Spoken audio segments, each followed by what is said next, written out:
भारतीय जनता पार्टी की सरकार ने पिछले 6 महीने में दिल्ली के मिडिल क्लास को परेशान करने में कोई कसर नहीं छोड़ी। जब से दिल्ली में भारतीय जनता पार्टी की सरकार बनी है, मिडिल क्लास परेशान है। चाहे लंबे लंबे पावर कट से परेशान है, चाहे बिजली के बढ़ते हुए दाम से परेशान है, चाहे प्राइवेट स्कूल की बढ़ती हुई फीस से परेशान है, और अब जो 10 साल पुरानी गाड़ियों पर बैन भारतीय जनता पार्टी ने लगाया, उससे सारा मिडिल क्लास डरा हुआ है। लोग गाड़ी क्यों खरीदते हैं? मिडिल क्लास का एक सपना होता है कि हम मेहनत करेंगे, पैसे इकट्ठे करेंगे, हो सकता है कि एक सेकंड हैंड गाड़ी ईएमआई पे खरीदें, एक छोटी गाड़ी ईएमआई पे खरीदें। ये एक मिडिल क्लास का सपना होता है। लोग सालों मेहनत करते हैं कि 5 साल के लोन पे, 7 साल के लोन पे अपने परिवार के लिए गाड़ी ले लें। दिल्ली वाले और क्यों गाड़ी खरीदते हैं? महिलाएं इसलिए गाड़ी खरीदती हैं क्योंकि भारतीय जनता पार्टी की 4 इंजन की सरकार ने महिलाओं को आज तक कभी सुरक्षा नहीं दी है। महिलाएं पब्लिक ट्रांसपोर्ट में जा नहीं सकती हैं क्योंकि वहां पे लोग बदतमीजी करते हैं। भाजपा वालों ने मार्शल्स को हटा दिया। महिलाएं सड़क पे नहीं जा सकती हैं, मेट्रो स्टेशन से, बस स्टैंड से घर नहीं आ सकती क्योंकि लड़के बदतमीजी करते हैं और कोई पुलिस नहीं होती है। इसलिए महिलाएं गाड़ी खरीदती हैं। बुजुर्ग क्यों गाड़ी खरीदते हैं? क्योंकि उनको सेफ्टी, सिक्योरिटी चाहिए होती है कि अगर रात बेरात कहीं जाना हो। बुजुर्ग इसलिए गाड़ी खरीदते हैं कि घर से बाजार तक जाने में उनको एक साधन की ज़रूरत होती है, और अक्सर चाहे मिडिल क्लास हो, चाहे महिलाएं हो, चाहे बुजुर्ग हो, अक्सर सेकेंड हैंड गाड़ियां खरीदते हैं। लेकिन भारतीय जनता पार्टी ने 10 साल पुरानी गाड़ियों को बैन कर दिया बिना ये सोचे कि मिडिल क्लास का, महिलाओं का, बुजुर्गों का क्या होगा। भारतीय जनता पार्टी ने 10 साल पुरानी गाड़ियों को बैन कर दिया बिना ये सोचे कि कितनी माइलेज थी उस गाड़ी की। वो गाड़ी क्या 50,000 किलोमीटर चली या 2 लाख किलोमीटर चली?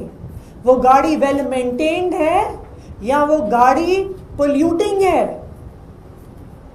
भारतीय जनता पार्टी ने car scrappers, car manufacturers, car retailers, car dealers, इन सबके साथ साठ गांठ करी कि 62 लाख परिवारों को नई गाड़ियां, नए 2 व्हीलर्स खरीदने पड़े।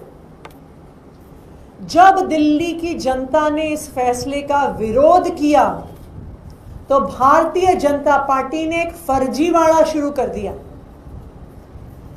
भारतीय जनता पार्टी के पर्यावरण मंत्री कहते हैं कि मैं CAQM को चिट्ठी लिख रहा हूं। कई साल पहले एक मूवी आई थी, कार्तिक कॉलिंग कार्तिक, कि कार्तिक को ही कॉल कर रहा है। यह उसका एक उदाहरण है। BJP writing to BJP, BJP की दिल्ली सरकार बीजेपी की केंद्र सरकार की CAQM को चिट्ठी लिख रही है कि जी आप हमारी बात सुनो। और अब फिर से कार्तिक वापस कॉल करेगा कार्तिक को जब CAQM मीटिंग करेगी दिल्ली सरकार की चिट्ठी पे, और वापस चिट्ठी लिखेगी। ये बिल्कुल 100% फर्जीवाड़ा है। अगर भारतीय जनता पार्टी इस बैन को हटाना चाहती तो हटा सकती थी, लेकिन वो कार्तिक कॉलिंग कार्तिक खेल रहे हैं चिट्ठी लिख के। पहली बात। दूसरी बात, भारतीय जनता पार्टी की सरकार ने कहा है कि हम सुप्रीम कोर्ट जाएंगे। कहां से आ गई इतनी सुप्रीम कोर्ट में आस्था? सुप्रीम कोर्ट के तो बड़े बड़े आदेशों के बाद अब अध्यादेश लेके आ गए, कानून लेके आ गए। सर्विसेज की जजमेंट को जब सुप्रीम कोर्ट की कॉन्स्टिट्यूशन बेंच ने दिया 8 साल के केस के बाद 8 दिन में केंद्र सरकार भाजपा वाले एक अध्यादेश लेके आ गए, एक ऑर्डिनेंस लेके आ गए। और अब जब पुरानी गाड़ियों की बात आई, मिडिल क्लास बुजुर्गों की, महिलाओं की गाड़ियों की बात आई, तो कह रहे हैं नहीं जी, हम तो सुप्रीम कोर्ट को मानते हैं, हम सुप्रीम कोर्ट जाएंगे। क्यों? क्योंकि भारतीय जनता पार्टी चाहती है कि वो सुप्रीम कोर्ट जाएं, सुप्रीम कोर्ट उनकी एप्लीकेशन को खारिज करे, फिर मुख्यमंत्री हाथ खड़े करके कहेंगी कोर्ट का ऑर्डर है, कोर्ट का ऑर्डर है। जब झुग्गी तोड़ते हैं तो कहते हैं जी कोर्ट का ऑर्डर है, ये तो बताते नहीं है कि वही कोर्ट गए थे ऑर्डर लेने के लिए। भारतीय जनता पार्टी ने 10 साल पुरानी गाड़ियों पे जो दोनों कदम उठाए हैं वो 100% फर्जीवाड़ा हैं। CAQM को चिट्ठी लिखना, बीजेपी खुद बीजेपी को चिट्ठी लिख रही है, अगर उनको फैसला लेना होता तो वो ले चुके होते। दूसरी बात, सुप्रीम कोर्ट जाना भी सिर्फ और सिर्फ वहां से केस को डिसमिस कराने के लिए है कि उसके बाद सरकार कह सके, कोर्ट के ऑर्डर के पीछे छिप सके।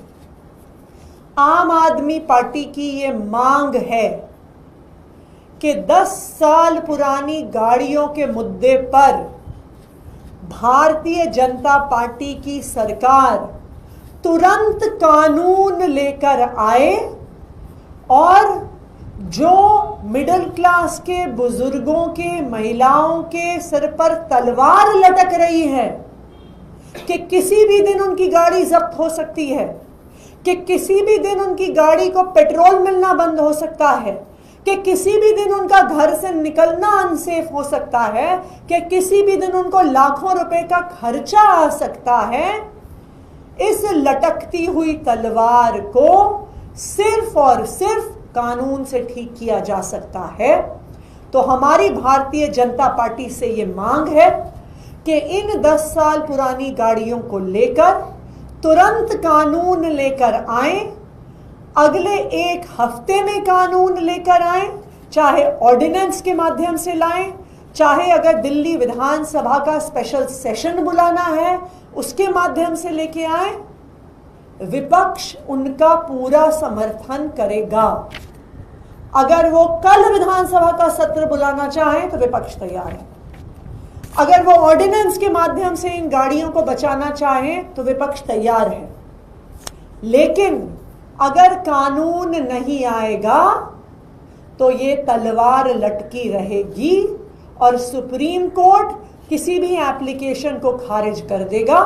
लेकिन अगर कानून आ जाता है तो फिर सुप्रीम कोर्ट भी उस नए कानून के आधार पर ही फैसला देगा। तो भारतीय जनता पार्टी से हम मांग करते हैं कि इन 10 साल पुरानी गाड़ियों को बचाने को लेकर जल्द से जल्द अगले 1 हफ्ते के अंदर अंदर कानून लेकर आए, फर्जीवाड़ा बंद करें। Thank you. मैम, आप लोग जब सरकार में थे गाड़ियां तो तभी बैन थी, तब भी गाड़ियां उठाई जा रही थी, स्क्रैप किया जा रहा था, और अगर कानून लाने का ऑप्शन था तो आप लोग क्यों नहीं लेके आ पाए? कुछ उसमें कानूनी परेशानी थी क्या? भारतीय जनता पार्टी की तो 4 इंजन की सरकार है। 4 से भी पता नहीं कितने ज्यादा इंजन रोज बढ़ाए जा रहे हैं। वो MCD उनका है, दिल्ली सरकार उनकी है, पुलिस उनकी है, CAQM उनका है, केंद्र सरकार उनकी है।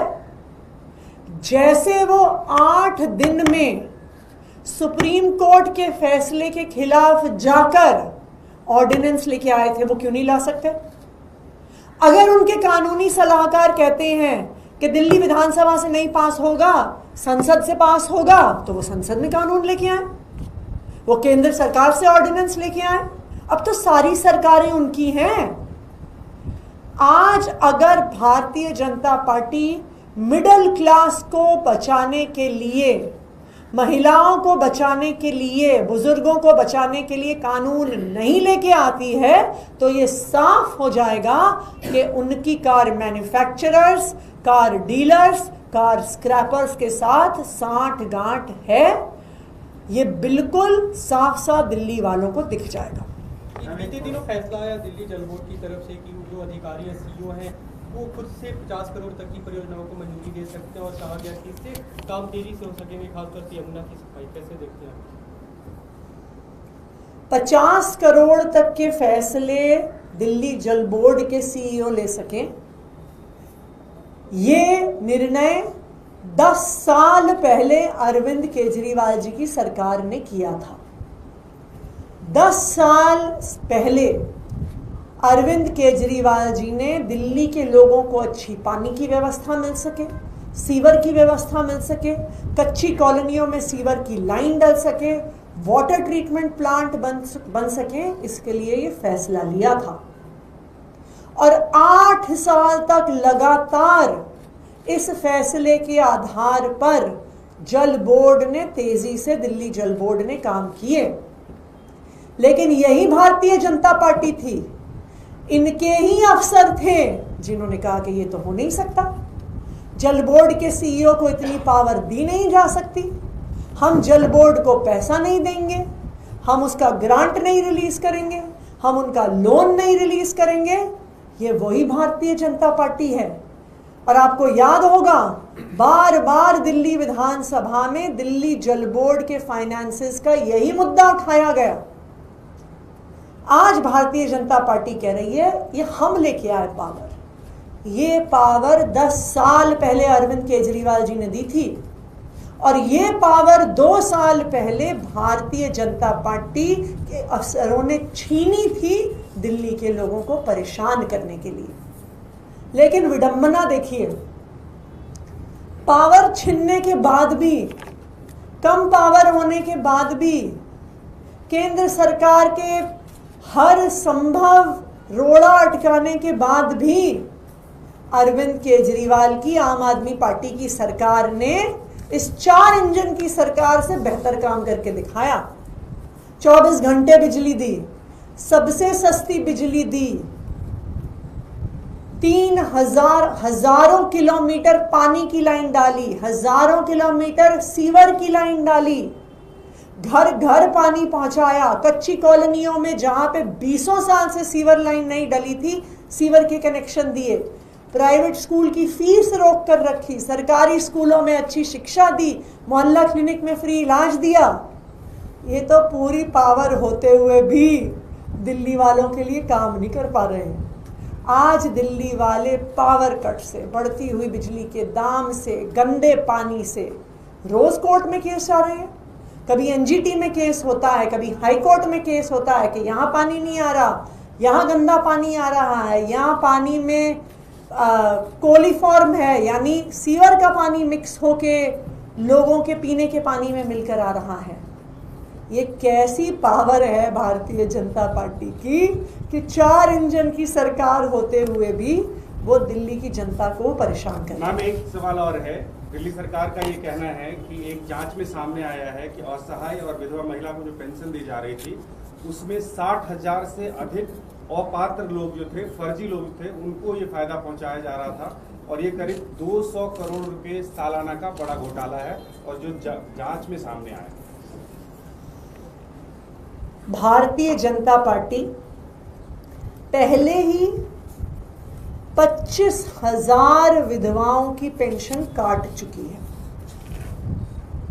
महिलाएं विधायकों के दफ्तर में आ रही हैं, कह रही हैं हमें इतने साल से पेंशन मिल रही थी, भारतीय जनता पार्टी वालों ने काट दी।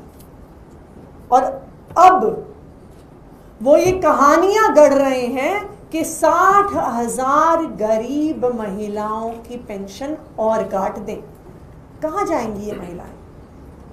बताइए, कौन 1,000 रुपए, 1,500 रुपए की पेंशन लेने आता है? उसके लिए दर दर ठोकरें खाता है, एक ऑफिस से दूसरे ऑफिस जाता है। सिर्फ वही लोग आते हैं जो बिल्कुल असहाय होते हैं, जो बिल्कुल बेसहारा होते हैं, जिनके पास 1 रुपया नहीं होता। हमारे विधायक कार्यालय में बुजुर्ग महिलाएं, विधवा महिलाएं आती हैं, किलोमीटर दूर दूर से चल के आती हैं, क्योंकि उनके पास गर्मी में भी रिक्शा के पैसे देने के लिए नहीं होते हैं। और भारतीय जनता पार्टी बहाने ढूंढ ढूंढ कर ऐसी महिलाओं की पेंशन काटने की कोशिश कर रहा है। देखिए, ये बिल्कुल साफ है कि भारतीय जनता पार्टी एक गरीब विरोधी पार्टी है। जिस तरह से गरीबों के घर उजाड़े जा रहे हैं, जिस तरह से गरीब परिवार से आने वाले लड़के लड़कियां जो बस मार्शल की तरह काम कर रहे हैं, उनकी नौकरी छीनी जा रही है, मोहल्ला क्लिनिक में काम करने वालों की नौकरी छीनी जा रही है, और अब विधवाओं की पेंशन छीनी जा रही है। भारतीय जनता पार्टी का गरीब विरोधी चेहरा सबके सामने आ रहा है।